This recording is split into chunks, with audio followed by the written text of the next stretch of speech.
যুদ্ধলে যেতিয়া হেংদাংখন লৈ যায় সেই হেংদাংখনৰ পিতলৰ মুঠিতে কিন্তু মৰিয়াই গঢ়ি দিয়া অসমৰ 600 বছৰ ইতিহাস গৰকি যোৱা খিলঞ্জীয়া ভূমিপুত্ৰ মৰিয়া জনগোষ্ঠী প্ৰকৃততে অসম চৰকাৰৰ মতে খিলঞ্জীয়া হয় নে নহয় তেওঁলোকে এটা কথা স্পষ্ট কৰক তামোল পানৰ বটাটো যেতিয়া অসমীয়া সমাজে আগবঢ়াই লৈ যায় সেই তামোল পানৰ বটাটো মৰিয়া জনগণৰ হস্ত নিৰ্মিতৰ এটা সম্পদ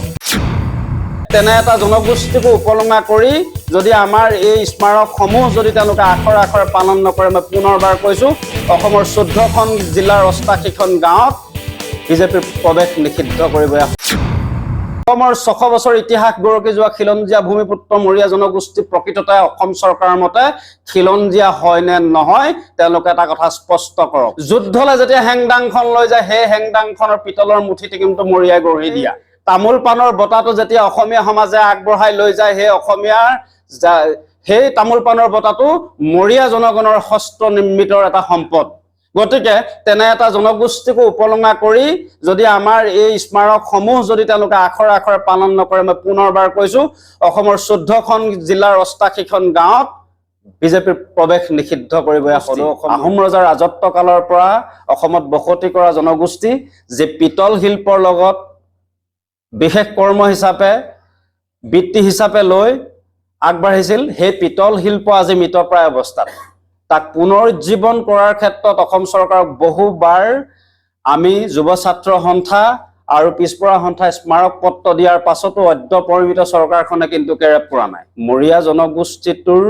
আৰ্থ সামাজিক জৰীপটো ইতিমধ্যে চৰকাৰে চলাম বুলি কোৱাৰ পাছতো অদ্যপৰিমিত আৰ্থ সামাজিক জৰীপটো হৈ উঠা নাই মৰিয়া জনগোষ্ঠীৰ MOBC যিখন চাৰ্টিফিকেট সেই চাৰ্টিফিকেটখন ব্যাগুম বিভাগৰ কেলেংকাৰীৰ লগত জড়িত হৈ বিভিন্ন অবৈধ বাংলাদেশী মূলৰ মানুহেও এখন ব্যৱহাৰ কৰা পৰিলক্ষিত হৈছে দ্বিতীয় কথাটো হ'ল কি মৰিয়া জনগোষ্ঠীৰ যিটো MOBC চাৰ্টিফিকেটৰ যিটো মৰ্যাদা আজি তাৰিখত সেইটো OBCৰ কেটেগৰীত ধৰা হয় লগতে মৰিয়া জনগোষ্ঠীৰ বৃহত্তৰ উন্নয়নৰ স্বাৰ্থত এখন স্বায়ত্ত উপগ্ৰহীয় স্বায়ত্ত শাসিত পৰিষদ আমি দাবী কৰিছো অসম চৰকাৰক গতিকে এই কাৰণবোৰৰ লগতে অসমত হিচৰিত হৈ থকা দৰিদ্ৰ মৰিয়া জনগোষ্ঠীৰ কাৰণে অসম চৰকাৰে যি 35 লাখ টকা বছৰেকত ধাৰ্য কৰিছে তাক অন্তত 5 কোটি টকা বছৰেকত দিবৰ কাৰণে আমি দাবী উত্থাপন কৰিছো আজি আপোনালোকৰ সংবাদ মাধ্যমৰ দ্বাৰা লগতে জনগোষ্ঠীটোক যদি অসম চৰকাৰে আমি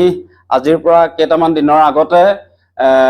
দুইটা সংগঠনৰ নেতৃত্বত গুৱাহাটী চচলত 3 ঘণ্টীয়া এখন অৱস্থান ধৰ্মঘট কাৰ্যসূচী লৈছিলো সেই কাৰ্যসূচীৰ পৰা কোনো প্ৰতিক্ৰিয়া পোৱা নাই যিটো কথা স্পষ্ট কৰি দিব খুজিছো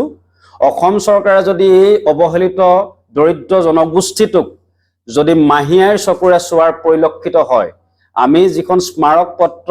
তেখেতলোকক অৰ্পণ কৰিছিলো সেই স্মাৰক পত্ৰখন যদি তেওঁলোকে আখৰে আখৰে পালন নকৰে অনাগত দিনত কিন্তু মৰিয়া যুৱশক্তি আৰু মৰিয়া পিছপৰা সন্থা একত্ৰিত হৈ সমগ্ৰ অসমৰ 5 লাখ মৰিয়া জনগণ ৰাজপথলৈ ওলাই আহিব আৰু মৰিয়া জনগোষ্ঠীৰ উন্নয়নৰ কাৰণে মাত মতা নাই অসম আৰু অসমীয়া জাতিৰ বিভিন্ন সমস্যাৰ ক্ষেত্ৰত আমি মাত মাতি আহিছো গতিকে আমি নিজকে অসমীয়া বুলি আমি কৈ থাকিম নে অসম চৰকাৰে উপলঙা কৰি 5টা জনগোষ্ঠীক খিলঞ্জীয়া জনগোষ্ঠী বুলি কোৱাৰ পাছত আমাক ঠিক কৰি দিব আমি প্ৰকৃততে অসমীয়া খিলঞ্জীয়া ভূমিপুত্ৰ হয় নে নহয় যেটো সামগ্ৰিক প্ৰেক্ষাপটত আজিৰ তাৰিখত আলী ৰহমান হুছেইন টাইটেল হোৱাৰ কাৰণে বাংলাদেশীৰ প্ৰলেপ লগাই অসমৰ খিলঞ্জীয়া ভূমিপুত্ৰ মৰিয়া জনগোষ্ঠীকো বিভিন্ন হিতানত লাঞ্ছনা বাঞ্ছনা কৰাৰ পৰিলক্ষিত হৈছে বিভিন্ন ৰাজনৈতিক দলে বোকা ছটিয়া ৰাজনীতিত অসমৰ খিলঞ্জীয়া ভূমিপুত্ৰ মৰিয়া জনগোষ্ঠীকো কটাক্ষ কৰাৰ পৰিলক্ষিত হৈছে গতিকে সেই অনুপাতে আমি মুখ্যমন্ত্ৰীলৈ আজিৰ এই সংবাদ মাধ্যমৰ দ্বাৰা আমি এটা কথা স্পষ্ট জানিব বিচাৰিছো অসমৰ 600 বছৰ ইতিহাস গৰকি যোৱা খিলঞ্জীয়া ভূমিপুত্ৰ মৰিয়া জনগোষ্ঠী প্ৰকৃততে অসম চৰকাৰৰ মতে খিলঞ্জীয়া হয় নে নহয় তেওঁলোকে এটা কথা স্পষ্ট কৰক আজিৰ সভায়ে যোৰহাট জিলাৰ সভাপতি হিচাপে মোক নিৰ্বাচিত কৰে সমূহ ৰাইজক মোৰ ফালৰ পৰা মই ধন্যবাদ জনাইছো আৰু অনাগত দিনত যোৰহাট জিলা সমিতিখনে মৰিয়া সন্থাৰ যোৰহাট জিলাৰ সমিতিখনে অনাগত দিনত যাতে খুব আগবঢ়াই নিব পাৰে আমাৰ জাতিটোক আৰু আমাৰ কৰণীয় যথেষ্টখিনি থাকিব গতিকে কৰণীয়খিনি থাকোঁতে আমাক আপোনালোকৰ সহায় লাগিব গতিকে আমাৰ সুস্থ আৰু সবল এখন নিকা আমি কমিটি এখন গঠন কৰিছোঁ। এই কমিটিখনৰ দ্বাৰাই আমি যাতে যিখিনি সাংস্কৃতিকভাৱে যিখিনি আগবাঢ়িবলগীয়া যিখিনি কাম আছে আমি সেইখিনিতো ওতঃপ্ৰোতভাৱে জড়িত থাকিম, সামাজিক ক্ষেত্ৰতো আমি জড়িত আছোৱেই আৰু থাকিমেই। গতিকে আমি সদৌ যোৰহাট জিলাৰ মৰিয়া ৰাইজক মোৰ ফালৰ পৰা মই ধন্যবাদ জনালোঁ।